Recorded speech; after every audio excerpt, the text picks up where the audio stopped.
So as we come into Matthew 8, the greatest sermon of all human history has just been preached. Jesus just preached the Sermon on the Mount.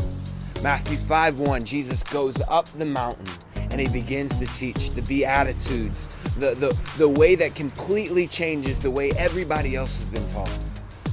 And this sermon has literally shaped cultures, our moral standards of this day. Even if you've never even read the Sermon of the Mount or unfamiliar with it, I bet you're pretty familiar with it. Even the golden rule, do unto others as you would have them do unto yourself, is from the Sermon of the Mount. Jesus has just preached this sermon.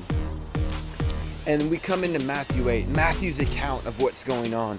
When he had come down the mountain, a great multitude had followed him. Behold, a leper was there, and he worshipped him, saying, Lord, if you're willing, make me clean. Jesus reached out his hand and he said, I am willing, be clean. And immediately the leprosy was cleansed. Now Matthew goes into this story. This is a great story. It's Jesus heals the leper, great, but there's so much more going on. Matthew goes with great detail. He comes down the mountain and all the multitude is following him now. And it's almost like Jesus just preached the most unattainable sermon in all human history. We cannot attain to what he says. One scholar said it is literally the most impossible thing to achieve on our own. That's why God allows us to do it with us. He partners with our own heart. Yet he brings all these people down the mountain. It's almost like Jesus says, come on, I'm going to show you this sermon. I'm going to show you the reality of this. He comes down the mountain. And see, the mountain's even important in that. This is where the heroes of the Jewish faith of Christianity met with God, where Moses met with God, where Joshua met with God, where Elijah on the mountaintop, on the hilltops, is where they met with God. And here's Jesus coming down the mountain. Now leprosy, see, it is literally in the Old Testament the epitome of what uncleanliness is. It's literally that. Leviticus 13 is devoted to leprosy. Leprosy is disgusting.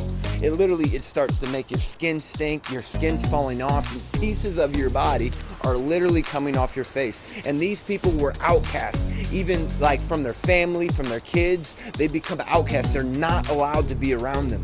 And here comes this person with leprosy. He's outside of the camp. He's not allowed in. It's unlawful. And he comes down and he falls at Jesus' feet. All right, Jesus right now, he doesn't rebuke him. So it gets worse because everybody around's like, what's going on? They're all witnessing. Jesus is not rebuking this man with leprosy. It's unlawful. And yet, it also says in the Levitical law in 13 and 14 that if the clean touches the unclean, then in turn they become unclean. Jesus reaches out his hand. It gets worse. He reaches out his hand and he touches him. According to the Levitical law, he should now be unclean, but it does not happen. What happens is the reverse. That now the unclean has become clean. Jesus is now showing that he is literally the most contagious thing on earth. The power of God is just being witnessed by everybody around, where this man has been outcast, has been thrown out of society, has just been brought back in, because Jesus is the most contagious thing that's ever walked this earth. And the power of God now comes even inside of you and I. The power of Jesus, when we're able to contagiously touch people, and we don't have to be on the defensive as a church, because we are the contagious ones. The darkness isn't contagious, the light is contagious. And see, the beautiful thing in the story, the leper was never named. The reason why the leper was never named, because the leper is you and I. Because leprosy, what it does on the outside is exactly what it does on the inside. It's sin. It rips us from pieces, from the inward all the way out. And Jesus does not have to touch us. He wants to.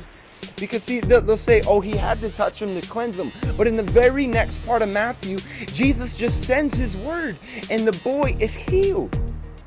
Jesus wanted to touch him. Jesus wanted to. He wanted to break the law and show that he is the most contagious thing on the earth. So with all this, with what's going on in the world, what's going on around us right now in our own nation, Know that the power of God is the most contagious thing on earth. It's not political justice. It's not anything else. It is the power of God. Christ in you is the hope of glory. Greater is he that is in you than he that is in the world. The darkness cannot comprehend the light. Let our light shine.